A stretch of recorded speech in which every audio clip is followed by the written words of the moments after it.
나는 가난한 농가의 아들로 태어났다. 흙냄새가 밴 손으로 밥을 먹었고 새벽이면 농길을 걸어 학교로 향했다.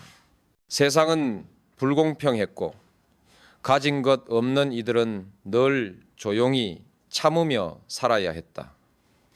하지만 나는 어린 마음에도 생각했다. 왜 사람은 태어난 자리 때문에 존엄을 잃어야 하는가? 이 의문이 내 삶을 바꾸었다.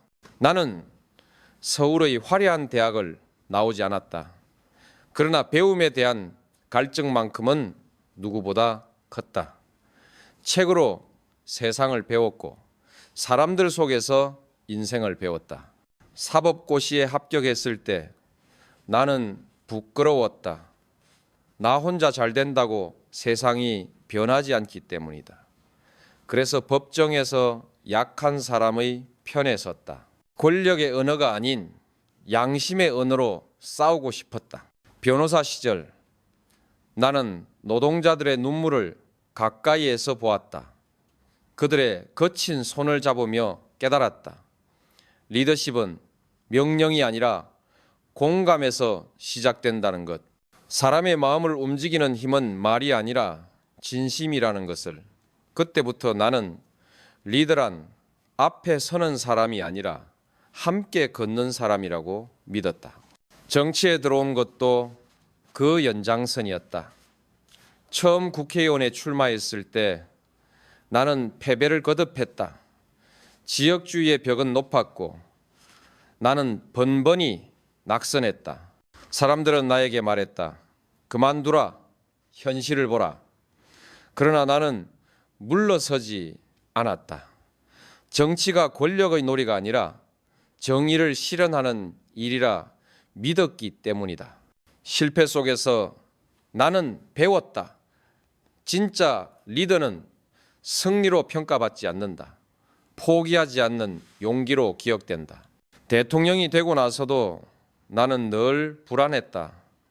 국민이 나를 선택했지만 그 기대에 어긋나지 않으려면 나 자신부터 바로 서야 했다. 나는 스스로에게 자주 물었다. 나는 지금 옳은 길을 가고 있는가?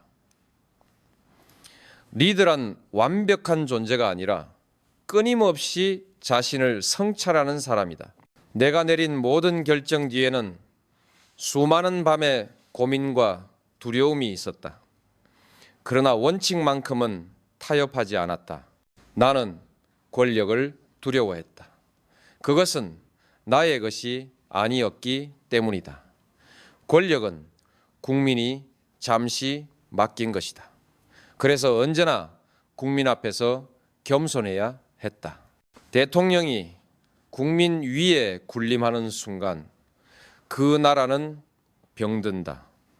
나는 늘 권력은 빌려 쓴다는 마음으로 청와대에 들어갔고 국민께 돌려드린다는 마음으로 퇴임했다. 내 리더십의 출발점은 거창한 이념이 아니었다. 가난했던 어린 시절, 고단한 노동자, 눈물 짓던 시민 속에서 배운 단 한 가지, 진실 사람이 먼저라는 것. 그 단순한 진실이 나를 여기까지 이끌었다. 리더란 사람을 움직이는 기술자가 아니다. 사람의 마음을 지켜주는 사람이다. 이것이 내가 평생을 걸어 증명하고 싶었던 리더십의 본질이다. 나는 정치인이 되기 전부터 늘 이런 말을 들었다. 정치는 이상으로 하는 게 아니라 계산으로 하는 거야. 그러나 나는 그 말이 틀렸다고 생각했다. 계산으로 움직이는 정치는 국민을 잃고 원칙으로 움직이는 정치는 시간이 걸려도 신뢰를 얻는다. 나는 후자를 선택했다. 대통령으로 취임한 그날 나는 국민 앞에 이렇게 말했다. 권력은 국민으로부터 나온다. 그 말은 단순한 선언이 아니라 내가 정치를 통해 지켜야 할 신념의 약속이었다. 나는 대통령이 되어도 국민 위에 서지 않겠다고 다짐했다. 오히려 국민의 눈높이 아래에서 그들의 목소리를 듣는 대통령이 되고자 했다. 그래서 나는 개혁을 시작했다. 언론개혁, 검찰개혁, 재벌개혁 모두가 반대했다. 당신이 다 해보려다 무너질 거다. 그러나 나는 물러서지 않았다. 기득권의 불편함이 곧 국민의 편안함일 수 없었기 때문이다. 나는 언제나 과정의 정의를 믿었다.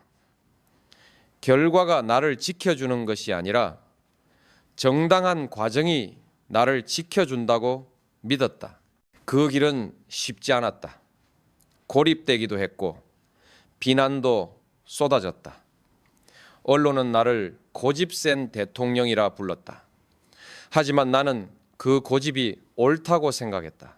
국민의 세금으로 권력을 유지한다면 그 권력은 국민을 위해 써야 한다. 타협이 필요할 때도 있었지만 원칙이 무너지는 타협은 결국 배신이다. 나는 정치적 기술에는 서툴렀다. 그러나 양심 앞에서는 누구보다 분명했다. 한 번은 참모가 물었다.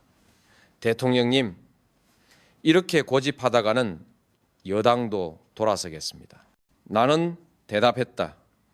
그럼 돌아서게 하라. 우리가 지키려는 건 표가 아니라 정의다. 나는 권력을 지키려 싸운 적이 없다.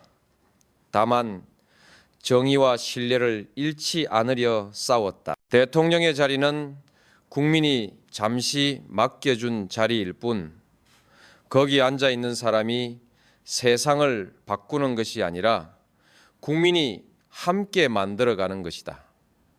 그래서 나는 늘 말했다. 민주주의의 최후의 보루는 깨어있는 시민의 조직된 힘이다. 리더는 모든 사람을 만족시킬 수 없다. 그러나 리더는 자신이 옳다고 믿는 길을 국민 앞에서 당당히 걸어야 한다. 나는 그것이 리더의 책임이라고 믿었다. 권력은 유한하지만 원칙은 영원하다. 그 신념이 있었기에 나는 마지막 순간까지 후회하지 않았다.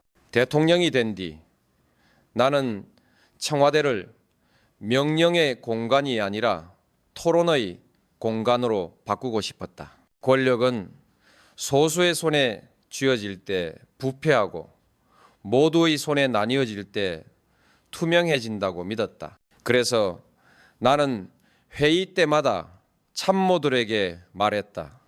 내가 틀릴 수도 있다. 그러니 반대 의견을 내라. 그들은 처음엔 조심스러워했다. 그러나 점점 용기를 냈다. 청와대의 공기가 달라지기 시작했다. 나는 수평적인 조직을 원했다. 상명하달의 문화, 위에서 지시하고 아래에서 따르는 관료주의는 민주주의의 적이다. 국가의 리더는 모두를 통제하는 자가 아니라 모두가 말할 수 있는 분위기를 만드는 사람이어야 한다. 나는 그런 문화를 참여정부라 불렀다. 이름 그대로 국민이 정치의 주체가 되는 정부였다. 인터넷을 통해 국민의 목소리를 직접 듣기 시작했다. 시민들이 온라인에 남긴 댓글, 청원, 비판까지 모두 읽었다. 때로는 마음이 아팠지만 나는 그 안에서 진실을 보았다. 리더가 귀를 닫는 순간 국가는 눈을 잃는다. 그래서 나는 끝까지 국민의 소리에 귀 기울였다. 나에게 소통이란 단순한 말의 교환이 아니었다. 그것은 존중이었다. 상대가 누구든 직책이 무엇이든 그 안에 담긴 인간의 진심을 인정하는 일. 그래서 나는 국민을 국민 여러분이라 부르기보다 여러분이라 불렀다. 같은 눈높이에서 이야기하고 싶었기 때문이다. 어느 날 한 기자가 물었다. 대통령님, 그렇게 국민과 가까워지면 권위가 약해지지 않습니까? 나는 웃으며 대답했다. 권위는 높이에서 나오는 게 아니라 진심에서 나온다. 나는 완벽한 소통을 이뤘다고 생각하지 않는다. 때로는 내 말이 왜곡되었고 오해도 많았다. 그러나 한 가지는 확실했다. 나는 국민을 두려워했다. 그 두려움이 나를 긴장시켰고 그 긴장이 나를 국민 곁에 서 있게 했다. 리더가 국민을 두려워하지 않는 순간 그는 국민을 잃는다. 참여와 소통은 내 정치의 뿌리였다. 나는 국민의 생각 속에서 방향을 찾았고 국민의 침묵 속에서 반성을 배웠다. 리더십이란 혼자 결정하는 힘이 아니라 함께 결정하게 만드는 힘이라는 사실을 그때서야 완전히 깨달았다. 나는 완벽한 대통령이 아니었다. 아니, 처음부터 완벽을 꿈꾸지도 않았다. 정치는 늘 예측할 수 없는 바람 위에서 균형을 잡는 일이다. 때로는 옳다고 믿은 결정이 오히려 국민을 힘들게 했고 선한 의도가 상처로 돌아오기도 했다. 그럴 때마다 나는 스스로에게 물었다. 이 길이 정말 국민을 위한 길인가? 나는 실패를 두려워하지 않았다. 두려웠던 것은 실패를 인정하지 못하는 권력의 교만이었다. 리더는 실수를 감추는 존재가 아니라 실수 위에 다시 서는 존재다. 한 번은 국정 혼란이 극심했던 시절 참모들이 말했다. 대통령님, 이번 일은 그냥 조용히 덮읍시다. 책임을 인정하면 타격이 큽니다. 나는 고개를 저었다. 국민은 진실을 원한다. 그리고 나도 그 진실 앞에 서야 한다. 그래서 나는 대국민 사과를 자주 했다. 언론은 그 모습을 두고 약한 리더라 비난했지만 나는 오히려 그것이 리더의 강함이라고 생각했다. 국민 앞에서 실수를 인정하는 용기, 그것이야말로 신뢰의 시작이었다. 정치에서 가장 큰 실패는 잘못이 아니라 잘못을 모르는 것이다. 나는 권력을 잡고 나서야 인간의 한계를 절실히 느꼈다. 대통령이라고 해서 모든 것을 다 아는 것도 모든 사람을 만족시킬 수도 없었다. 그러나 국민에게 진심으로 다가가고자 하는 마음만은 단 한 번도 흔들리지 않았다. 그 진심이 때로는 서툴게 보였을지라도 나는 그것이 인간적인 정치의 마지막 보루라고 믿었다.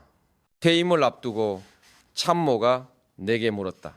대통령님, 임기 중 가장 아쉬운 점이 무엇입니까? 나는 잠시 침묵하다가 말했다. 더 많이 듣지 못한 것, 더 빨리 사과하지 못한 것. 리더는 자신의 성공보다 국민의 마음속 상처를 먼저 봐야 한다. 그 상처 앞에서 무릎 꿇을 줄 아는 사람이 진짜 지도자다. 나는 실패 속에서 배웠다. 실패는 나를 작게 만들지 않았다. 오히려 사람 냄새 나는 리더로 만들어 주었다. 그리고 나는 그 길을 부끄러워하지 않는다. 리더는 넘어질 수 있다. 하지만 다시 일어설 때 그가 걷는 발자국이 곧 국민의 희망이 된다. 나는 대통령이 되었지만 한 번도 그 자리를 내 것이라 생각한 적이 없다. 대통령의 권력은 국민이 잠시 맡겨준 것이다. 그 권력을 내 마음대로 쓰는 순간 그것은 공공의 힘이 아니라 사적인 욕망으로 변한다. 그래서 나는 늘 스스로에게 말했다. 권력은 빌려 쓰는 것이다. 주인은 국민이다. 권력은 달콤하다. 그 힘에 취하면 사람은 자신이 특별한 존재라고 착각한다. 하지만 그 순간부터 리더는 국민과 멀어진다. 나는 청와대에 있을 때도 그 유혹이 얼마나 무서운지를 잘 알고 있었다. 하루에도 수십 번 나를 향한 충성의 말과 찬사가 쏟아졌다. 그러나 그 말 속에는 언제나 경계해야 할 함정이 숨어 있었다. 나는 참모들에게 자주 말했다. 우리의 자리는 국민의 머리 위가 아니라 국민의 발밑이다. 나는 권력을 두려워했다.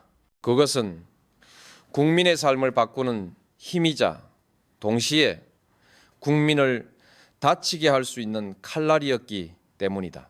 그래서 나는 항상 원칙을 앞세웠다. 권력을 오래 잡는 것보다 깨끗하게 내려놓는 것이 더 어렵지만 그게 진짜 정치인의 품격이라 믿었다. 어느 날 한 기자가 물었다. 대통령님, 왜 그렇게까지 정직하려고 애쓰십니까? 정치에는 유연함이 필요하지 않나요?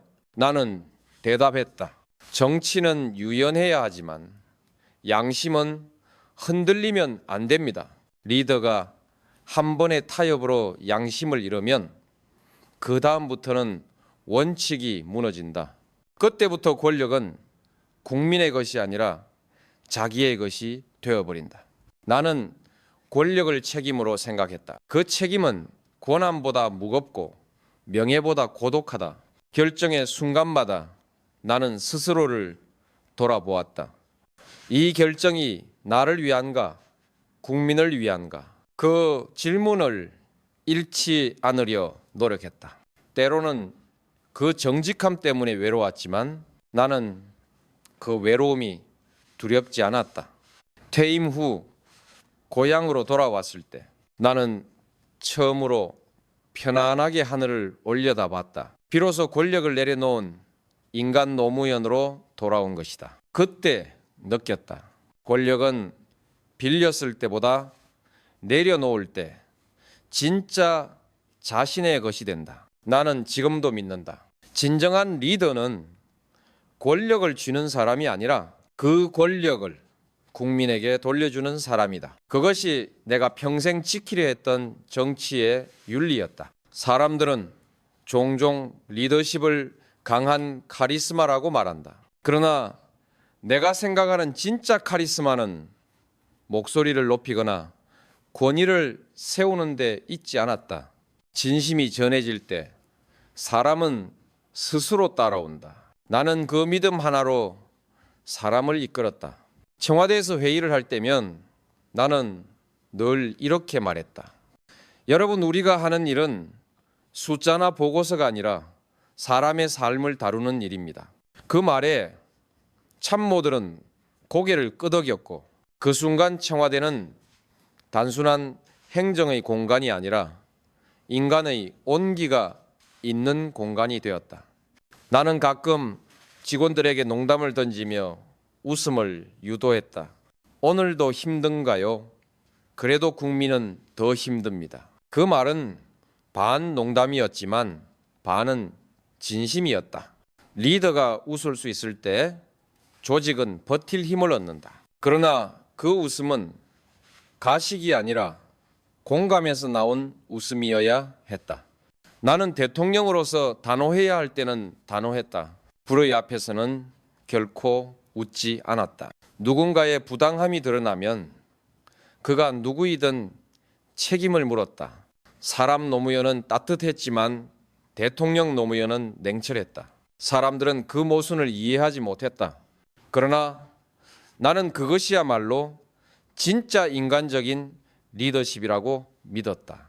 리더는 사람을 감싸야 하지만 동시에 원칙으로 경계해야 한다. 어느 날 젊은 보좌관이 내게 물었다. 대통령님, 국민이 왜 대통령님을 좋아하는지 아십니까? 나는 웃으며 대답했다. 모르겠는데요. 아마도 솔직해서 아닐까요? 그는 고개를 끄덕이며 말했다. 맞습니다. 대통령님은 거짓말을 못 하시잖아요. 그런단데 그 말을 듣고 나는 잠시 침묵했다. 그것은 칭찬이면서도 리더로서 가장 무거운 책임이었다. 나는 국민을 설득하기보다 설득당할 준비가 되어 있는 리더가 되고 싶었다. 내 생각이 틀릴 수 있다는 걸 인정하는 순간 국민은 나를 믿었다. 그 믿음은 화려한 말로 얻을 수 있는 것이 아니라 한결같은 진심으로만 쌓을 수 있는 것이었다. 나는 화려한 카리스마보다 조용한 신뢰를 원했다. 사람들이 내 목소리를 기억하기보다 내 마음을 기억해 주길 바랐다. 리더란 사람을 끌어당기는 자석이 아니라 사람이 스스로 빛나게 만드는 거울이어야 한다. 그것이 내가 배운 인간적인 리더십의 마지막 정의였다. 나는 대통령이 되기 전부터 늘 한 가지 믿음을 가지고 있었다. 정치인은 국민의 거울이다. 국민이 웃으면 나도 웃고 국민이 아프면 나도 아프다. 그들의 삶을 비추지 못하는 리더는 이미 권력의 눈이 멀어버린 사람이다. 청와대에 있을 때 나는 매일 신문보다 국민의 목소리를 먼저 들으려 했다. 댓글 하나, 편지 한 장, 촛불을 든 한 사람의 표정에서 나는 나라의 온도를 읽었다. 그 속에서 느낀 것은 한 가지였다. 국민이 곧 나의 스승이라는 것. 한 번은 한 시민이 내게 편지를 보냈다. 대통령님, 우리는 대통령님이 강하기보다 인간이길 바랍니다. 그 문장을 읽으며 나는 오랫동안 생각했다. 그는 내게 힘을 요구한 것이 아니라 사람의 온도를 요구했다. 그 순간 나는 깨달았다. 리더는 강한 사람보다 따뜻한 사람이어야 한다는 것을 나는 늘 국민 앞에서 겸손하려 했다. 하지만 때로는 나도 실수했고 국민은 나를 꾸짖었다. 그때마다 나는 마음속으로 되뇌었다.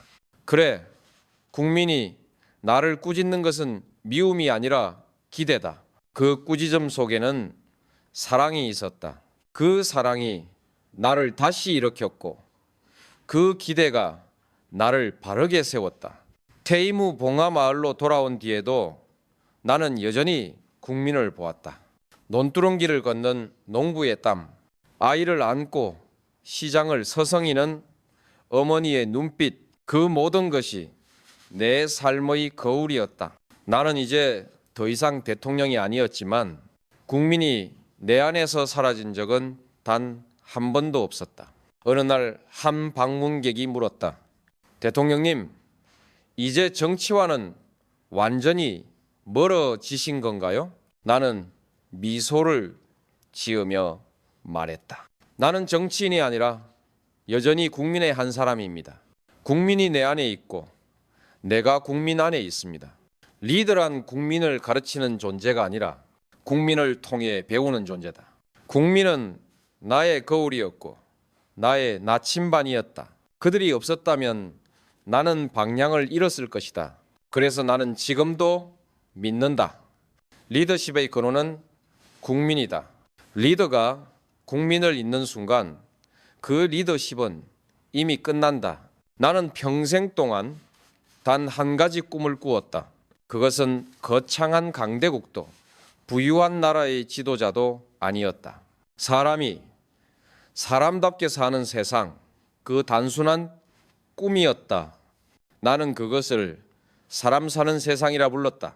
어린 시절 나는 가난했다. 그러나 그 가난보다 더 괴로웠던 것은 사람이 돈으로 평가받고 출신으로 구분되는 세상이었다.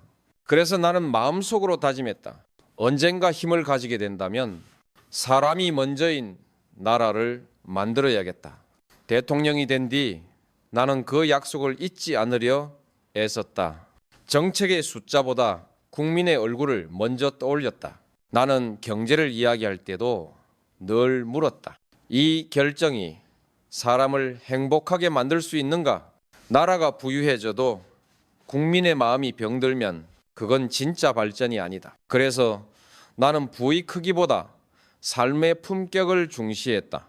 사람 사는 세상은 거창한 구호가 아니었다. 그것은 서로가 서로를 존중하고 약자가 보호받는 사회였다. 누군가 넘어졌을 때 왜 넘어졌냐 묻기보다 괜찮냐고 손 내미는 사회. 그 따뜻한 인간의 온기가 바로 내가 꿈꾼 정치의 중심이었다. 나는 정치의 목적이 권력이 아니라 행복이라고 믿었다. 리더가 국민의 행복을 위해 권력을 쓰지 않는다면 그 권력은 존재할 이유가 없다. 그래서 나는 언제나 국민을 향해 말했다. 여러분이 주인입니다. 나의 주인은 바로 여러분입니다. 하지만 그 길은 외로웠다. 사람이 먼저라는 말은 이익보다 양심을 택하겠다는 선언이었기 때문이다. 많은 이들이 비웃었지만 나는 끝까지 포기하지 않았다. 그 믿음이 나를 지탱했고 그 신념이 지금의 나를 만들었다. 이제 나는 세상에 없다. 그러나 내 꿈은 여전히 남아있다. 이 땅 어디선가 누군가가 사람이 먼저다 라는 말을 되새긴다면 그것이 바로 내가 남긴 유산일 것이다. 사람 사는 세상, 그것은 단 한 사람의 이상이 아니라 우리 모두가 함께 만들어가야 할 현실이다. 나는 정치의 끝에서 깨달았다. 리더십의 본질은 권력도 지식도 기술도 아닌 사랑이라는 것을, 사람을 다스리는 힘은 두려움이 아니라 따뜻함에서 나온다. 사람의 마음을 얻지 못한 권력은 결국 모래 위의 성과 같다. 대통령이 되고 나서 나는 수많은 판단과 결정을 내려야 했다. 그때마다 머리보다 가슴이 앞섰다. 사람의 삶이 걸린 문제 앞에서 냉정한 계산보다 인간적인 연민이 먼저 찾아왔다. 어떤 이는 나를 감성적인 대통령이라 불렀지만 나는 그것이 부끄럽지 않았다. 리더란 머리로 판단하고 가슴으로 결단하는 사람이라 믿었기 때문이다. 나는 사랑을 정치의 중심에 두었다. 그 사랑은 감정이 아니라 책임이었다. 국민을 사랑한다는 말은 그들의 고통을 대신 짊어진다는 뜻이다. 누군가의 눈물이 나로 인해 멈출 수 있다면 그것이 리더로서의 존재 이유라고 생각했다. 어느 날 한 기자가 내게 물었다. 대통령님, 정치에서 사랑이 가능합니까? 나는 잠시 생각하다 대답했다. 가능해야 합니다. 정치가 인간의 삶을 다루는 일이라면 사랑이 없는 정치는 결국 폭력이 됩니다. 그 말은 내 진심이었다. 나는 사람을 미워하지 않으려 노력했다. 비판받을 때도 배신당했을 때도 마음속에서 그들을 용서하려 했다. 왜냐하면 미움으로는 세상을 바꿀 수 없기 때문이다. 세상을 움직이는 힘은 결국 사랑과 신뢰에서 나온다. 리더가 국민을 믿지 못하면 국민도 리더를 믿지 않는다. 퇴임 후 봉하마을에 돌아와 나는 매일 아침 들꽃을 보며 생각했다. 작은 풀 한 포기에도 생명이 깃들어 있듯 사람 한 사람 한 사람에게도 존엄이 있다. 그 존엄을 지켜주는 것이 리더의 역할이다. 리더십이란 결국 사랑의 또 다른 이름이었다. 이제 돌이켜보면 내가 평생 지키려 했던 모든 원칙과 싸움의 뿌리에는 결국 사람을 향한 사랑이 있었다. 사랑이 없는 정의는 차갑고 사랑이 없는 개혁은 폭력적이다. 나는 따뜻한 정의를 믿었다. 그것이 내가 꿈꾼 리더십의 마지막 모습이었다. 이제 나는 한 사람의 대통령이 아니라 한 사람의 시민으로 돌아간다. 내가 남기고 싶은 것은 권력도 업적도 아니다. 오직 하나 깨어있는 시민의 힘이다. 나는 평생 믿어왔다. 민주주의의 진짜 주인은 국민이며 그 국민이 깨어있을 때 나라가 바로 선다고. 리더 한 사람의 의지로는 세상을 바꿀 수 없다. 하지만 시민이 함께 깨어있을 때 그 힘은 어떤 권력보다 강하다. 청와대를 떠나던 날 나는 마음속으로 이렇게 말했다. 이제 내 임무는 끝났지만 국민의 시대는 이제 시작이다. 나는 국민을 믿었다. 권력은 잠시였지만 국민의 의지는 영원하다고 믿었기 때문이다. 많은 사람들이 내게 물었다. 대통령님, 정치란 결국 무엇입니까? 나는 대답했다. 정치는 사람을 믿는 일입니다. 그리고 민주주의는 그 믿음을 조직하는 일입니다. 그 믿음이 사라질 때 민주주의는 형식이 되고 그 믿음이 살아있을 때 민주주의는 생명이 된다. 나는 나의 부족함을 잘 알고 있었다. 그러나 나의 부족함 속에서도 국민이 나를 지켜주었다. 그 사랑과 신뢰가 있었기에 나는 두렵지 않았다. 리더십은 국민의 손에서 태어나고 국민의 마음속에서 완성된다는 것을 나는 몸으로 배웠다. 이제 나는 말하고 싶다. 여러분, 민주주의는 여러분의 것입니다. 그 누구도 대신 깨어 있을 수 없습니다. 권력은 바뀌어도 깨어 있는 시민의 힘은 계속되어야 한다. 그것이 내가 남긴 마지막 당부이자 내 삶의 유산이다. 봉하마을의 저녁 노을 아래 서 있으면 가끔 바람이 이런 말을 건넨다. 대통령님, 당신이 남긴 씨앗이 자라고 있습니다. 그럴 때 나는 조용히 미소 짓는다. 그 씨앗이 바로 여러분이기 때문이다. 깨어있는 시민의 조직된 힘, 그것이 내가 믿었던 나라의 희망이었다. 그리고 지금도 그 희망은 여러분의 손 안에 있다.